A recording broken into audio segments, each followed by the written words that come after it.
Artificial rain क्या है या फिर क्लाउड सीडिंग किसे कहते हैं? What is artificial rain? How can we form rain cloud? Is it possible?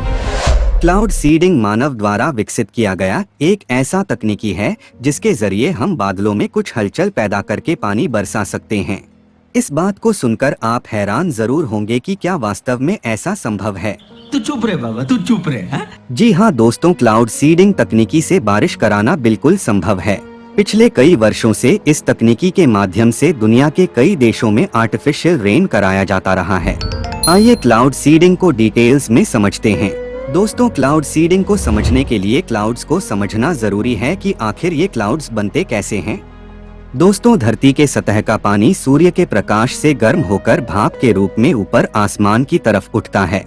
जैसे जैसे यह भाप ऊपर जाता है, आसमान का टेम्परेचर कम होने के कारण भाप ठंडा होकर पानी के छोटे छोटे ड्रॉपलेट्स में कन्वर्ट हो जाते हैं, यानी कि बहुत ही छोटे छोटे पानी के बूंदों में बदल जाते हैं।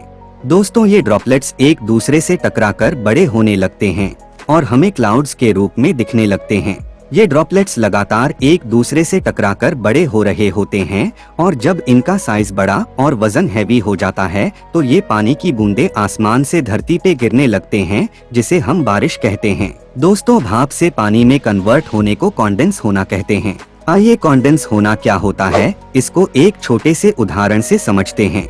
जब हम कार के अंदर एसी ऑन करके सफर कर रहे होते हैं, तब हमारे सांस के रूप में निकली भाप कार के अंदर का टेम्परेचर कम होने की वजह से कॉन्डेंस हो जाता है और पानी की छोटी छोटी बूंदों के रूप में कार के शीशों पे चिपक जाते हैं। दोस्तों, सेम इसी तरीके से क्लाउड्स का भी निर्माण होता है।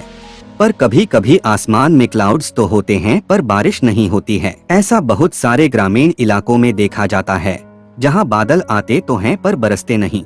और ऐसा एक बार नहीं बल्कि बार बार होता है और वह इलाका सूखाग्रस्त हो जाता है, फसलें सूख जाती हैं और धरती का वाटर लेवल बहुत ही नीचे चला जाता है। दोस्तों, ऐसी परिस्थिति में इन इलाकों में क्लाउड सीडिंग करके आर्टिफिशियल रेन कराया जा सकता है। क्लाउड सीडिंग तकनीकी के अंतर्गत बादलों के ऊपर रॉकेट्स या फिर एरोप्लेन के जरिए ड्राई आइस यानी कि सॉलिड कार्बन डाइऑक्साइड के पार्टिकल्स छोड़े जाते हैं। इसके अलावा सिल्वर आयोडाइड और सॉल्ट पाउडर को इन बादलों पे छोड़ा जाता है। इन पार्टिकल्स को छोड़ते ही बादलों में कंडेंसेशन शुरू हो जाता है, यानी कि पानी की बूंदें बनने लगती है और धरती पे बरसने लगती हैं। दोस्तों, आइए समझते हैं कि एरोप्लेन द्वारा छोड़े गए ये पार्टिकल्स बादलों पे काम कैसे करते हैं। पर उससे पहले ये जानते हैं कि नेचुरल बारिश के दौरान बादलों के अंदर किस प्रकार की क्रिया प्रतिक्रिया होती है। दोस्तों, नेचुरल रेन क्लाउड्स के अंदर जितने भी टाइनी ड्रॉपलेट्स होते हैं, यानी कि पानी की बहुत ही छोटी छोटी बूंदें जो कि एटमॉस्फेरिक इलेक्ट्रिसिटी से चार्ज हो जाते हैं। एटमॉस्फेरिक इलेक्ट्रिसिटी क्या होता है? दोस्तों, बादलों के अंदर हीट से पैदा हुआ हलचल और एक दूसरे से टकराकर पैदा हुआ फ्रिक्शन यानी कि घर्षण इन छोटी बूंदों को इलेक्ट्रिकली चार्ज कर देता है। जो बूंदें पॉजिटिव चार्ज है वो ऊपर की तरफ होती हैं और जो बूंदें नेगेटिव चार्ज हैं वो नीचे की तरफ होती हैं। जैसा कि इस सृष्टि का नियम है, अपोजिट अट्रैक्ट्स। ये पॉजिटिव एंड नेगेटिव बूंदें एक दूसरे से जुड़ने लगते हैं और बड़े होने लगते हैं और जब ये बड़े और भारी हो जाते हैं धरती पे बरसने लगते हैं। पर दोस्तों, इन बूंदों के बनने के पीछे एक और चीज का हाथ होता है जो कि बहुत ही महत्वपूर्ण होता है। रेन क्लाउड्स के अंदर ये जो बिलियंस ऑफ ड्रॉपलेट्स होते हैं, इनको जब तक कोई बेस नहीं मिलता तब तक ये एक दूसरे से जुड़ के पानी की बड़ी बूंदें नहीं बन पाते हैं। और यही कारण होता है कि कुछ इलाकों में बादल तो दिखते हैं पर बरसते नहीं।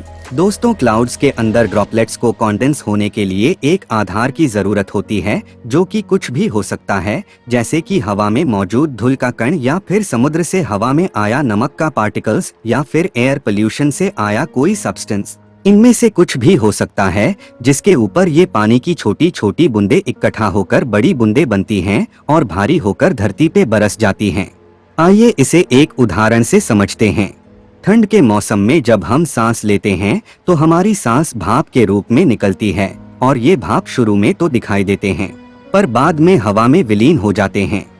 परंतु जब हम इस भाप को एक आधार देते हैं, जैसे कि किसी शीशे के ऊपर भाप को छोड़ते हैं, तो ये भाप शीशे के ऊपर कॉन्डेंस हो जाते हैं, यानी कि पानी की छोटी छोटी बूंदों के रूप में दिखने लगते हैं। दोस्तों ठीक इसी प्रकार क्लाउड्स के अंदर भी ड्रॉपलेट्स को कॉन्डेंस होने के लिए आधार की जरूरत होती है, जो कि उनको डस्ट पार्टिकल्स या फिर सॉल्ट पार्टिकल्स के रूप में मिलते हैं। क्लाउड सीडिंग के दौरान बादलों पे dry ice particles, silver iodide और सॉल्ट पाउडर को छोड़ा जाता है।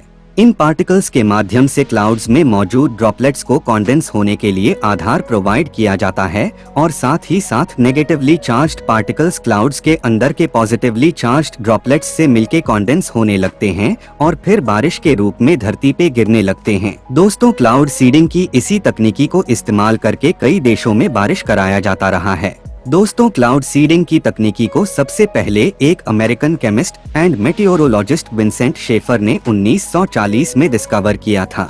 भारत में क्लाउड सीडिंग का आविष्कार 1952 में जलवायु विज्ञानी एस.के. बनर्जी द्वारा किया गया था, जब उन्होंने हाइड्रोजन से भरे गुब्बारे के माध्यम से सिल्वर आयोडाइड और सॉल्ट पाउडर को आसमान में छोड़ा था, जिसके वजह से भारी बारिश हुई थी। दोस्तों क्या कभी आपने नोटिस किया है कि गांव की तुलना में बड़े शहरों में या उनके आसपास बारिश अधिक होती है? जी हाँ दोस्तों, इसका एकमात्र कारण है पोल्यूशन। शहरों में फॉसिल फ्यूल्स के जलने से निकलने वाले गैसेस क्लाउड सीडिंग की तरह काम करते हैं और बादलों से बारिश करा देते हैं। परंतु दोस्तों इस तरह से हुई बारिश का पानी एसिडिक होता है, जिसे हम एसिड रेन कहते हैं, जो हमारे पर्यावरण के लिए हानिकारक होता है।